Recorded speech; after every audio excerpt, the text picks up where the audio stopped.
Hello everyone and welcome back to Very Cold Lasagna, your filthy casual host with all the filthy casual takes on the world of pro wrestling and sports.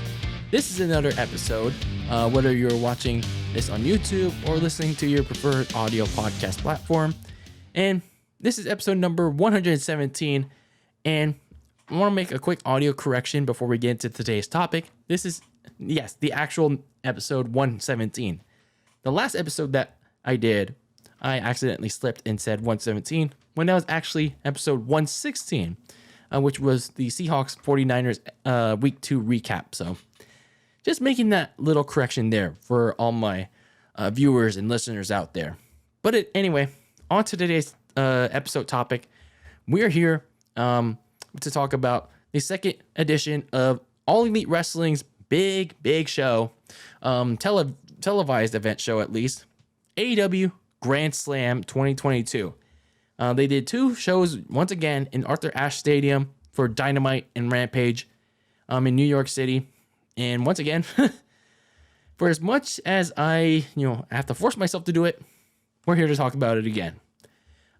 Just to give you a little bit of background on why I'm doing this again. Well, I decided, you know what? I did this last year.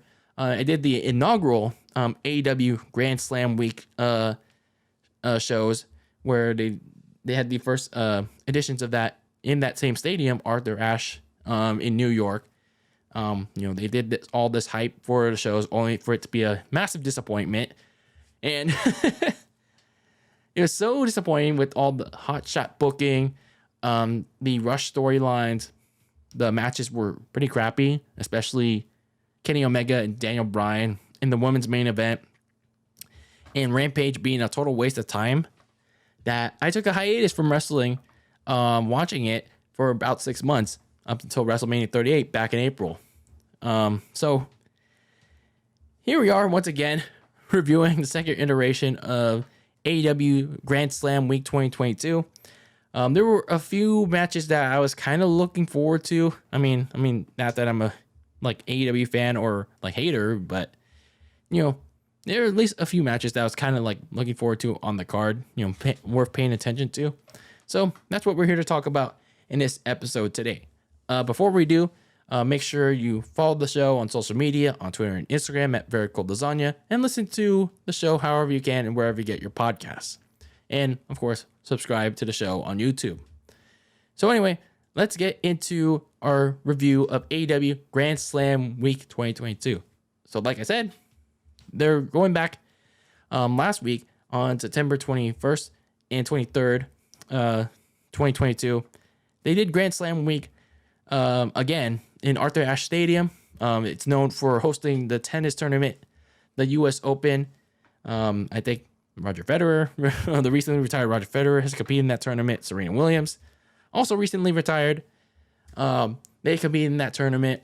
But for AEW, they are doing this Grand Slam shows, Dynamite and Rampage, their weekly television shows, and they're giving it this special occasion name because it's like a televised stadium show. So last year's inaugural set of shows, highlighted by, like I said, a lot of hot-shotted matches to get the hardcore wrestling fans to not only attend but watch the shows. Matches like the AEW World Champion at the time, Kenny Omega, going up against Daniel Bryan, and what was honestly an hour-long snooze fest that ended in a tie. CM Punk against Powerhouse Hobbs on the Rampage portion, and a women's main event that really disappointed with women's champion at the time, Britt Baker, against the then new wrestler Ruby Soho. So overall, last year's inaugural Grand Slam week was a waste of time. Four collective hours of nothingness. So I was just like, no, I have morals and standards as a wrestling fan. I'm here for the characters, the stories, not for the nationally televised circus act of people just flipping around the ring, and no selling for all people to watch. And you can call me an old man in the clouds all you want, but I have standards as a wrestling fan, and last year was a mockery of it.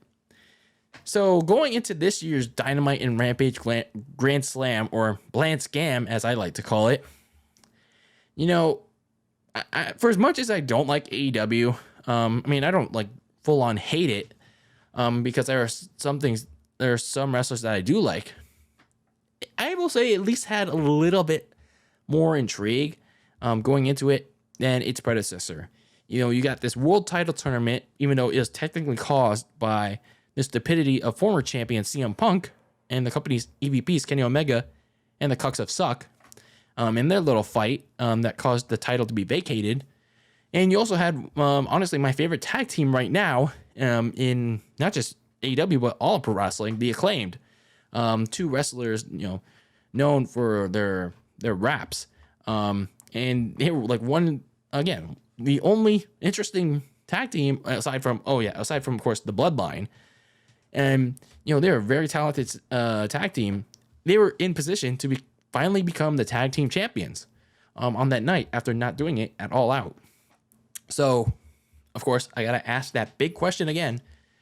Did this year's Grand Slam week live up to the hype of the fans? Like, of course, the hardcore fans, but more importantly, new fans to get into this product, or just drive them away yet again? So we were about to find that out on that particular week, September 21st and 23rd. So we start things off with the Dynamite portion of Grand Slam 2022. You kick things off with a match that was just another one that's thrown together for the Ring of Honor World title. Yeah. A title that is not in AEW is being defended on a major television stadium show. The Ring of Honor title. Isn't that like a dead brand already? Like, why even bother? Why even bother with this? So anyway, you have Claudio Castagnoli, Pepperoni, formerly known as Cesaro in WWE, going up against Chris Jericho. Cesaro is defending his title. Mostly a boring match, but I gotta say, the ending kind of saved it for me. It's kind of funny too. So, you know, Cesaro does his giant swing. He hits a lariat. Jericho was crawling to the corner, but he was getting his bat. And Cesaro and Aubrey Edwards caught him doing it. And while Aubrey Edwards, the referee, the female referee that they have, she threw out the bat. But Jericho backflipped Cesaro in reversing his finisher, the neutralizer. And Cesaro, you know, he almost bumped into Aubrey Edwards, and he stopped his momentum. And Aubrey Edwards was in like a weird position, like, "Oh, don't bump into me!"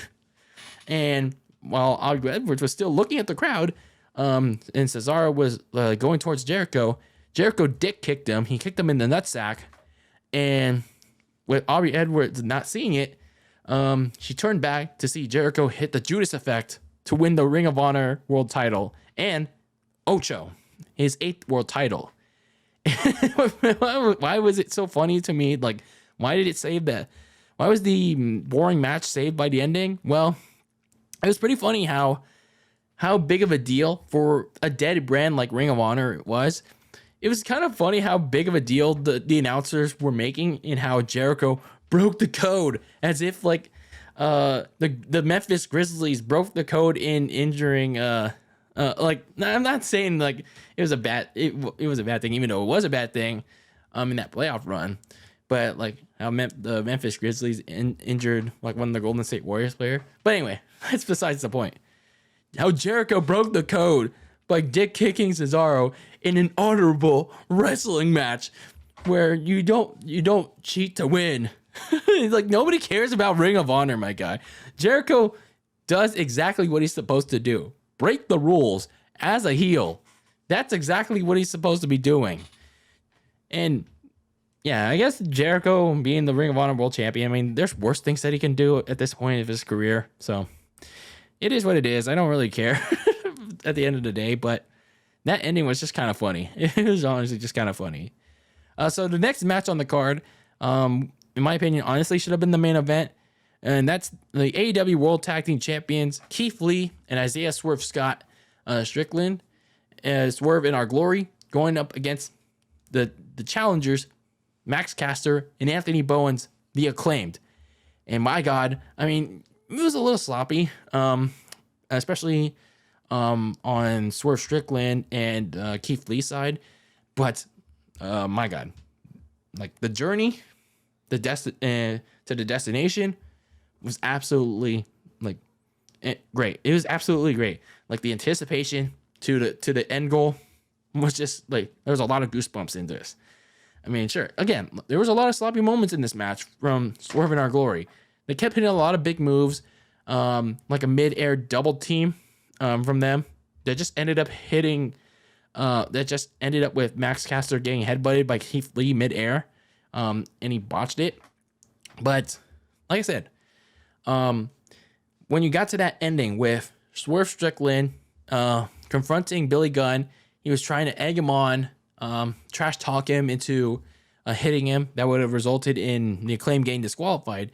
But Keith Lee, when he's already throughout the match trying to stop Swerve Strickland from causing trouble with the Acclaimed, trying to do the right thing. And Keith Lee, while he was being escorted by the ref, Anthony Bowens hit Swerve Strickland and Billy Gunn hit the Famouser. And I know some people are saying, like, why would he do that? Like, that was kind of a heelish move to do. But, I mean, it's kind of a retaliation for what Swerve Strickland was trying to do throughout their feud. And then Anthony Bowens hit the Arrival, Max Caster, hit the mic drop, elbow drop. And the Acclaimed have finally arrived in AEW. They finally had their moment and became the World Tag Team Champions. It's about damn time, man. It's about damn time. It's like ever since they dissed the young Bucks back in the Jacksonville Jaguars days last year, and I knew they had potential. And their raps have just been getting better and better since then. And I know they had that Simone Biles controversy last year, but they just kept going. They just kept going. They got better, both on the mic and in the ring. And I know some people are turned off by the Scissor Me Daddy stuff, but these two individuals they have the it factor. They have the charisma. They do what they're supposed to do as professional wrestlers, like actual professional wrestlers. Be characters, tell stories, be energetic. They're not like these stale, oh, I want to wrestle, pal, let's have a match. They actually have gimmicks. So, in all honesty, this was a good match. It was the journey to the destination, and the Acclaimed are the rightful tag team champions. I got to give credit to the announcers for, bringing up that journey from that pandemic days to now. That was a little bit of a good storytelling touch to it. And in all honesty, like I said, it should have been the main event of the show over what ended up being the main event of the show. So overall, this was a good match. A good match for the tag team championships. Again, a little sloppy, but it is what it is. Now, the follow-up to this victory by the Acclaimed will be very important, will be just as important. Because, yeah, Tony Khan doesn't really have a good history of doing good follow-ups to hot superstars. Just look at Wardlow. Just look at Thunder Rosa. Yeah, how did that work out? Look where they're at now. I mean, besides Britt Baker, yeah. I just hope that the Acclaimed get booked right as tag team champions, because they actually have it. They have it. Tony Khan better not fuck this up, man. He better not fuck this up. So next up, we have a segment between MJF and Wheeler Utah Jazz, whoever the fuck he is. So Wheeler Utah Jazz got interviewed by Tony Schiavone about his stablemates John Moxley and Daniel Bryan fighting for the AEW World Title later that night. But he got interrupted by MJF, who cut the usual promo about being a generational talent. But he got trash talked by Utah Jazz about his newly engaged fiance. Like, we're supposed to care, because we're supposed to care about that, I guess. So MJF decided to fire back about Wheeler Useless's mentors like Daniel Bryan, John Moxley, and even William Regal, who talked about how he can get advice on how to pop pills, which led to a brawl between the two and saw Wheeler Utah Jazz get knocked out by Big Cass and MJF. So that was that. So in a backstage pre-recorded segment, TBS champion Jade Cargill met Diamante's friend Trina, whoever that is, to set up their match for AEW Rampage Grand Slam on that Friday. So next up, we had an AEW All-Atlantic Championship match between the defending champion Pac and Orange Cassidy. So this has been kind of brewing up. This is like the third match together, and it's been kind of been heating up recently. After their trios match for the vacant trios title last week. So I guess that's a thing. But in this match in particular, Orange Cassidy was like fucking around with Pac more than usual mentally, and Pac was just like he was like so sick of it that towards the end of the match, he snuck in the ring bell hammer and hit Orange Cassidy with it behind, like, without the referee knowing, and it knocked out Orange Cassidy out, and Pac just rolled him into the ring and retained the title. I will say though, while the match was pretty lame, pretty boring, I do like the fact that the referee officiating the match, he kept asking Pac about the finish. Like, he wouldn't let on until he got an answer from him. He was like, Pac was like, I don't know what happened. I just hit him with the hard fist. That's what happened. So it was a kind of a little bit of a nice touch from that match. But I mean, still boring match, but a little bit of a nice touch there. So we had an interim AEW Women's Championship match. Toni Storm defended her title against Serena Deeb, Ember Moon, now known as Athena, and the Doctor, Britt Baker, DMD. Pretty boring match. The crowd was getting tired by this point already. During the match, Baker had her nose broken by Ember Moon on a double fallaway slam. Toni Storm won the match on a crucifix fruit roll-up on Britt Baker, but she got attacked after the match. And I was so disappointed that this happened. So Jamie Hayter, Britt Baker's like frenemy, or friend turned enemy, now turned friend again. So she came out and it looked like she was gonna, stop her best friend from attacking Toni Storm, because at All Out, Britt Baker cost Jamie Hayter a chance to win the interim AEW Women's Championship. So they've been having some tensions in the last couple of weeks. But then Jamie Hayter just decided to attack Toni Storm and join in on the assault with Britt Baker. So I'm just like, is this going to like lead to anything between Jamie Hayter and Britt Baker, or it's like Hayter's just gonna be Britt Baker's bitch, like her entire time in AEW? Like, come on, man. Like, I actually think Jamie Hayter's a solid wrestler. Like, come on, like, don't reduce her to this. So Baker was about to go for the lockjaw on Toni Storm, and some random music played throughout the arena. Britt Baker was trying to figure out who the hell it was, and it actually turned out not to be just some random individual. But once the name Soraya popped up, I mean, some people might not be familiar with it, but for people that tuned in to WWE back in 2014, it turned out to be Paige. Yeah, Paige from WWE, who's going by her indie wrestling name again, Soraya. Even though, I don't know, it's kind of weird how I say it, Soraya. But anyway, she's going by her indie wrestling name before she came to WWE, Soraya.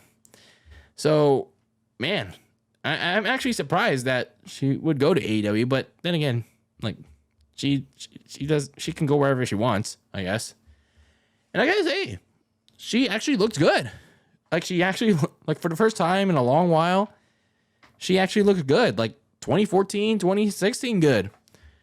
I mean, like everything after 2016, like the plastic surgery kind of fucked her up. But damn, Wednesday night on Dynamite, she looks good. She really looks good. I don't know if she's been cleared to wrestle by doctors because, you know, the injury that she had that forced her to retire, I think it was like a neck injury. Yeah, it was a fucked up injury. But hopefully, either way, if she is able to wrestle again in AEW, I just hope she'll be okay. Nothing bad happens to her because, man, if she wrestles in AEW and one bad spot happens, like, and one bad botch happens in there, yeah, oh man, it's gonna be bad. It's gonna be really bad. And women's wrestling, or wrestling in general in AEW, hasn't proven to exactly be safe. So in the final portion of the Dynamite review for Grand Slam, we had the AEW World Title Tournament, the Grand Slam Tournament of Champions final.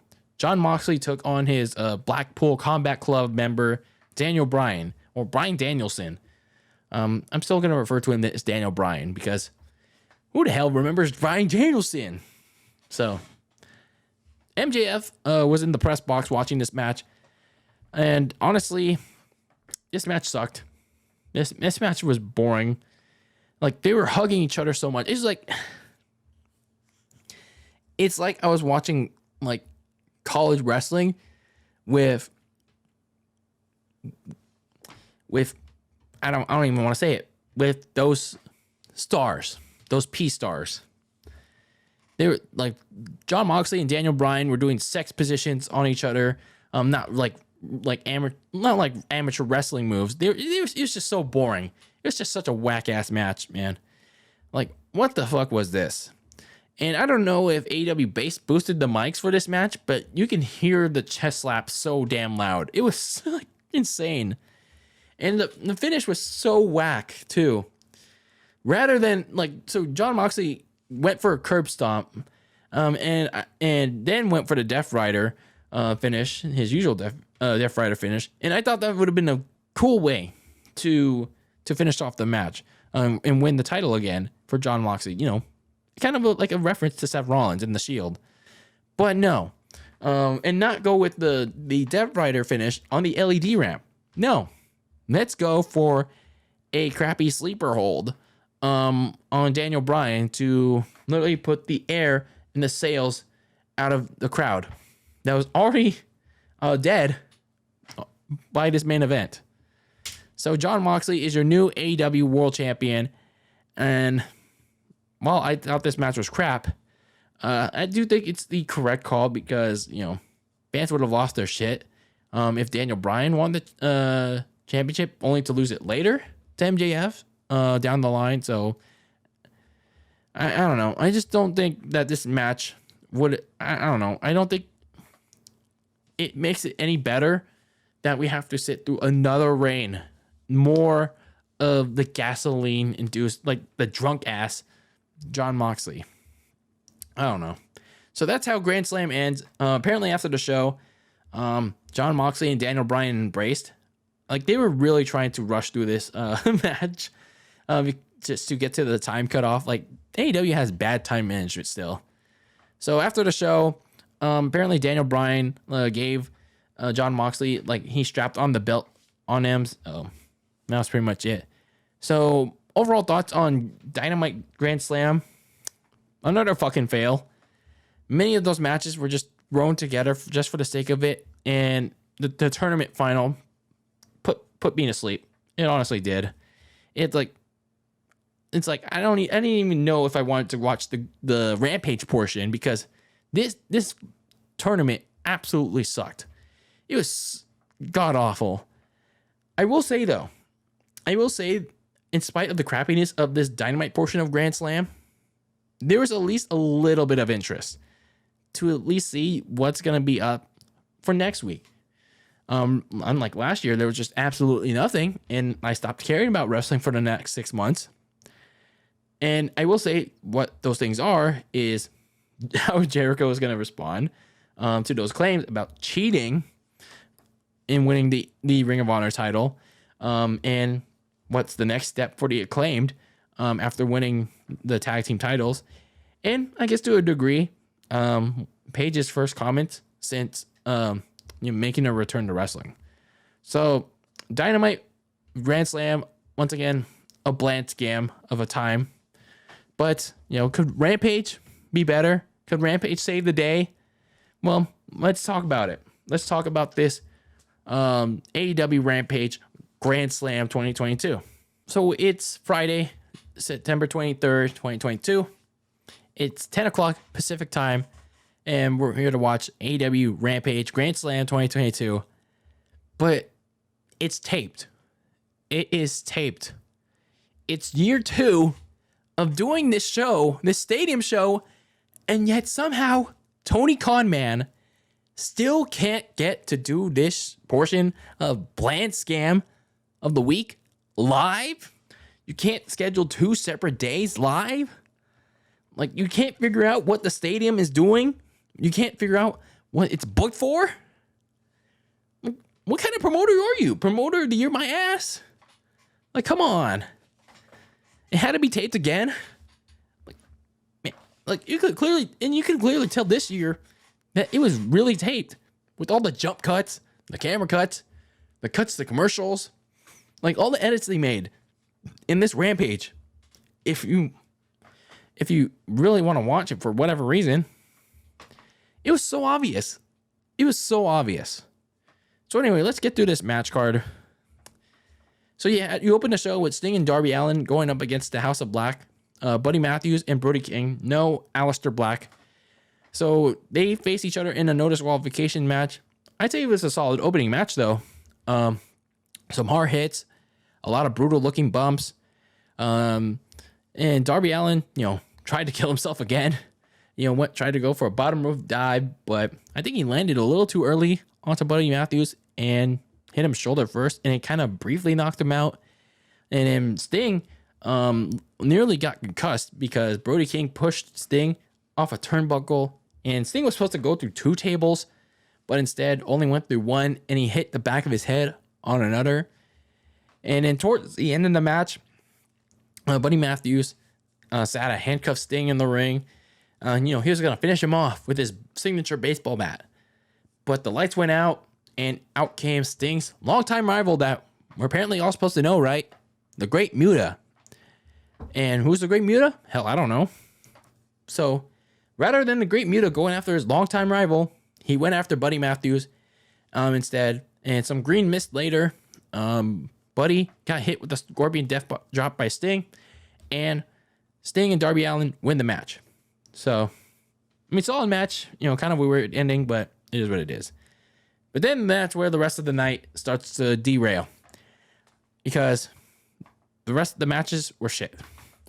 So, Action Bronson and Hook took on Jericho Appreciation Society's members, Matt Menard and Angelo Parker. They got the win by making Menard and Angelo Parker. This is Bronson and Hook, by the way. Menard and Parker tapped out to the Tasmanian submission. I don't really care.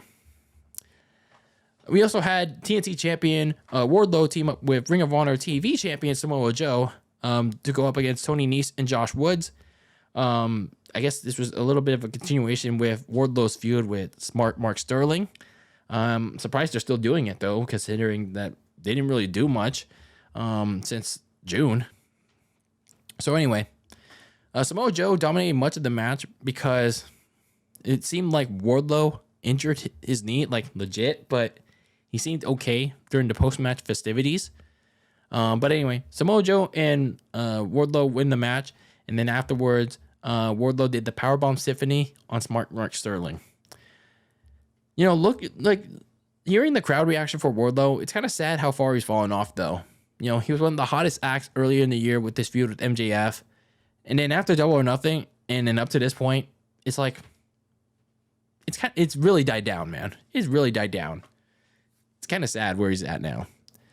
So AEW World Trios Champion Rey Fenix took on Jungle Boy in a first time ever matchup that we're supposed to care about. So this match, this sucked. And why did it suck? Because this was basically the opposite of an actual wrestling match. They could not slow the fuck down. They were trying to get in a lot of high spots in, and they were no-selling the fuck in this match. And why were they shaking hands? Like, why were they shaking hands mid-match? Like, aren't you supposed to do that afterwards? I don't know. So Jungle Boy reversed Rey Fenix's finisher into a fruit roll-up to win the match. Then they shake hands afterwards. And then after Rey Fenix leaves, Christian Cage saved us from this terrible match of boredom as Luchasaurus attacked Jungle Boy from behind. And as Christian called everyone in the crowd the bitches that they are, he told Jungle Boy to never go after him ever again and not come back to AEW, or else he'll have to deal with this new right-hand man, Luchasaurus. So at least Christian saved us from what was the counter opposite of an actual pro wrestling match. A meaningless, no-selling spot fest. And that was this match between Rey Fenix and Jungle Boy. So next up, we have Eddie Kingston going up against Sammy Guevara. This is a good match that happened for some reason after some backstage drama between them that got both of them suspended. And this just turned into a storyline. So Eddie Kingston got the win with some 3 swinging back fists, and he locked in a dragon sleeper on Sammy Guevara that he got the win for, but it would later get reversed because Eddie Kingston wouldn't let go of the hold. So that happened. TBS champion Jade Cargill defended her title against Diamante. This is just basically another exhibition match for the champ. And she retained the title after hitting Jaded. Afterwards, that Trina girl that we talked about earlier, she basically shoved away Diamante, and yeah, she celebrated with the TBS champion. So there's that. Next up, we had the Golden Ticket Battle Royale for an AEW World Title match on a special Tuesday Night Dynamite. We'll talk about which date it is, because this is actually where oh my god, AEW is gonna get fucked so hard on that Tuesday night. So anyway, the Big Show, Paul White was on commentary for this match, and yeah, nobody gave a fuck about this match. Hangman Adam Page won this match, eliminating Rush, and he punched his ticket to an AEW World Title match on a special Tuesday Night Dynamite on October 18th. So why are they doing a Tuesday Night Dynamite on that specific date? Well, that's because they got preempted by sports. Something that the hardcore IWC still doesn't understand the concept of. They got moved to a different night because sports are more important than AEW, a fake sport. And that real sport is baseball. One of the, not really premier at this point though. And they're having a baseball playoff league championship series called the American League Championship Series on their channel, TBS, the next day. But here's where the good news gets even better for AEW on that Tuesday night on October 18th next month. Not only did they get moved to Tuesday, not only do they get to relive that war with NXT on that Tuesday night, they also had to compete for ratings against the other MLB Playoff Championship Series, the National League, and they have to compete with the season premiere, the regular season premiere of the National Basketball Association. Yes, the NBA is back on Tuesday, October 18th. That same Tuesday, the AEW is forced to go on that Tuesday. Congratulations. Congratulations. That is your prize, Hangman Adam Page. Congratulations. I cannot wait. I cannot wait for the litany of excuses from the fan base, Dave Meltzer, Sean Ross Sapp, when they're going to lose a big time amount of viewers that day. I'm excited. I'm excited. Hey, I will take back a word I said if I am wrong. I'm willing to admit when I'm wrong if it doesn't happen. I'm willing to admit it on that day if it doesn't happen. So anyway, in the main event, we had Ricky Starks, absolute Ricky Starks, taking on Powerhouse Hobbs in a lights out match. Isn't this the second year in a row that they ended Grand Slam week with a lights out match? I don't know. Oh, it was actually. They had that tag team lights out match. So basically, it's like an unsanctioned match. Oh, they played this weird pre-entrance vignette for Ricky Starks, which was kind of lame. And I don't know. This was just a watered down, unsanctioned match, just like it was on last year's Grand Slam, just to fill up the TV time. So Ricky Starks wins this match by spearing Powerhouse Hobbs through a table. It hits his finisher, and that was the end of Grand Slam. So just like last year, it was another supposed blood feud that was given the lights out treatment, and supposed to go all out with the stipulation, but instead completely face planted onto the concrete. There's not much intensity and not a lot of hardcore moments that made me think, wow, these guys really hate each other. If you're going to have a lights out match, at least hit each other with your best shot. Go all out with the weapons and go hardcore with it. Like, I mean, you don't have to make each other bleed or whatnot, but, go extreme. Come on, man. Like, how is it that, despite how botchy was, how is it that the best lights out match still remains Britt Baker and Thunder Rosa? Explain that one to me.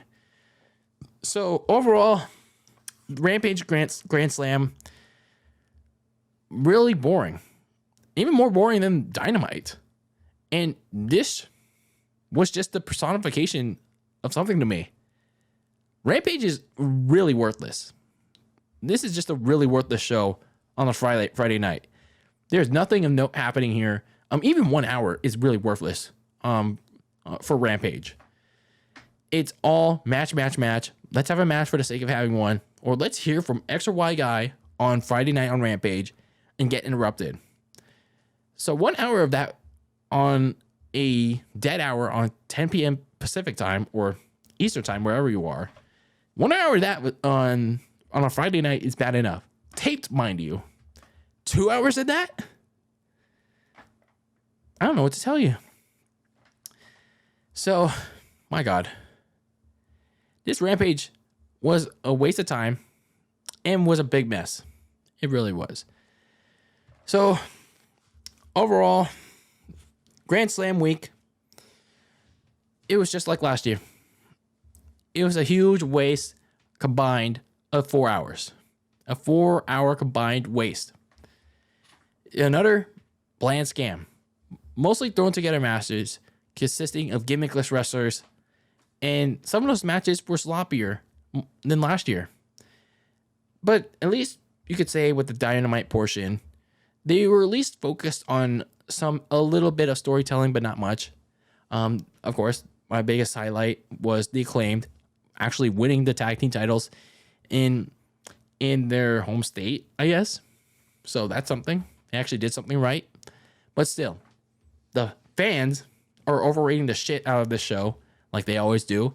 But Dynamite got 1 million viewers and number one in the demo. Who gives a shit about the demographic? It's all about the number one thing. Overall viewership. Who's actually watching the damn show? So 1 million for a pro wrestling show is nothing in 2022. Hell, regular season basketball, regular season NFL can and always will beat this out. Speaking of which, let's see how AEW does. Sure, they got their 5 weeks worth of 1 million viewers. Let's see how they do once the NBA comes back in a few weeks' time. Let's see how they do on that Tuesday night against the NBA, against the MLB playoffs. Yeah, let's see how they do. So I said this last year, and I'm going to say it again. You wrestling fans are entitled to like what you want. You're entitled to like and watch, dislike what you watch. However, I'm entitled to like what I want in pro wrestling. I'm also entitled to dislike what I want in pro wrestling. And what I'm going to say now is the same thing I said last year. I'm entitled to dislike all of modern pro wrestling because it represents everything that's wrong with it. It's god awful and it's not better than ever before. So all in all, this Grand Slam 2022 is just like last year. A full-on bland scam and a waste of time. And I don't recommend any of you filthy casual fans listening to this show to watch it. So anyway, that was my review of AEW Bland Scam 2022, Dynamite and Rampage. A collective waste of 4 hours. So if you did happen to watch this show, just flipping through channels, let me know how you felt about it in the comments below. But anyway, this is DylanLasagna signing out of Very Cold Lasagna.